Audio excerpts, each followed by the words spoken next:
Hey Tube, doing a video here on self-propelled mower wheel bearing replacement. This mower here, both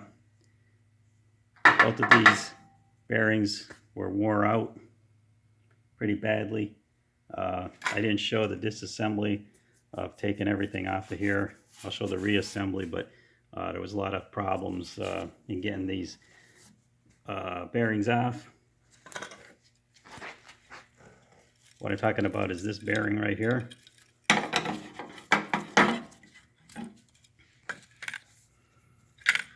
As you can see here, there's a lot of wobble in this bearing. And basically, I'm just using this one here for an example. Any kind of self-propelled mower, whether it's a front wheel, rear wheel drive, it wiggle this back and forth. So you can hear there's a little movement in there, but it's not too bad. What'll happen is the teeth between the teeth and the gears, they won't be engaging properly. Now this one, like I said, this is not bad, but basically whether it's a Toro or a Honda or anything, it's pretty much the same design. So I'm just showing it on this one. So what happened here was this customer was saying that there was a problem with the wheels, that the wheels needed to be replaced, and they replaced the wheels. Actually, I might do a kind of a series on this mower because this mower was kind of hacked up. The belt that was on here was wrong. They were saying the problem here was on the wheels. Really, the wheels were okay. I'll show you those. They had recently been replaced.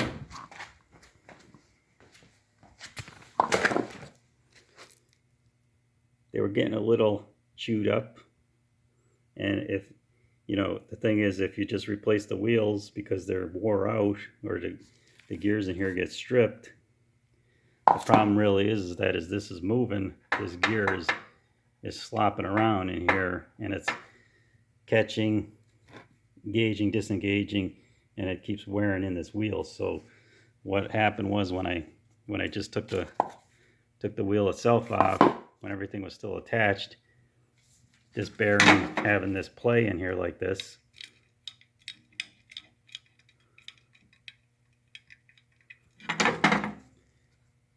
was actually moving up and down. So I took this one off because I thought this one was in bad shape. This side over here, actually there wasn't a lot of play in it, and it looked like it was pretty good, but actually what it was when I took it off, you could see how it just completely fell apart.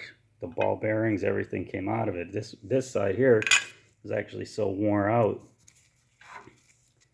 that it was cutting into the shaft. So what I did was, you could put JB Weld, you know, that would be steel reinforced epoxy. I just use a regular epoxy to fill in this hole, and came back here and ground this all down, or sanded it down, just so that the new bearing would have a pretty smooth surface, instead of, if this was here, it might still be bouncing around. So try to repair that.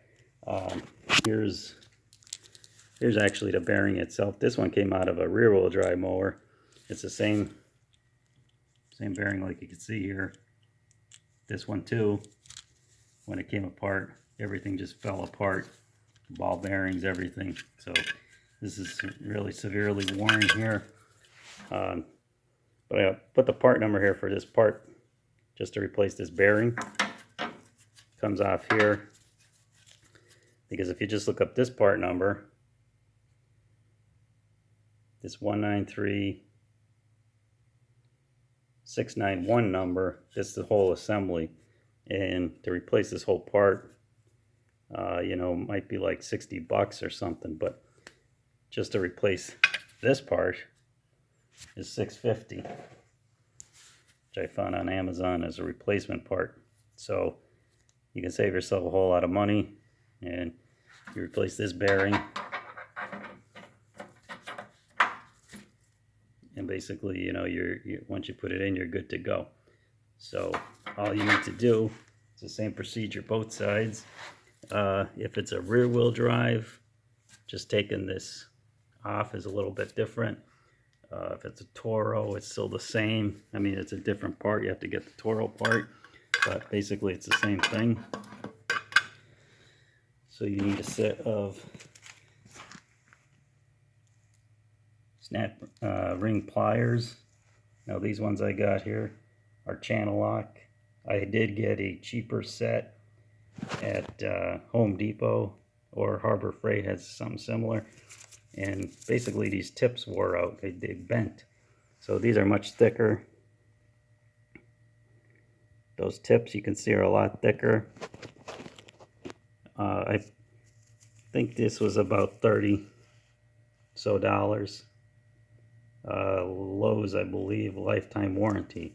It has different tips for internal and external ring pliers, or angled ones that come out 90 degrees. I'd recommend getting something like this, just because these are not always the easiest to take off.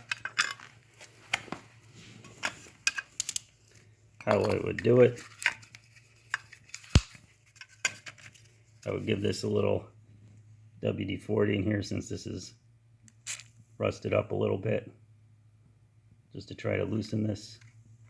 And once you get this off, everything will just come right apart.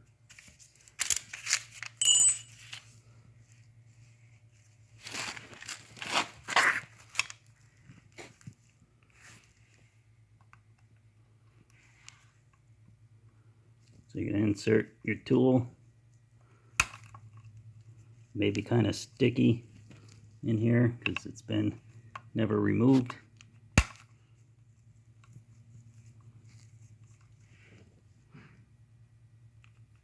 You can see the one side is moving and the other side isn't, so you kind of have to finagle this until you can get it loose. You could even try to hit this or something to try to actually get this to spin a little bit, so that it would be a little bit loose in here. I'm going to do that just to try to loosen it up.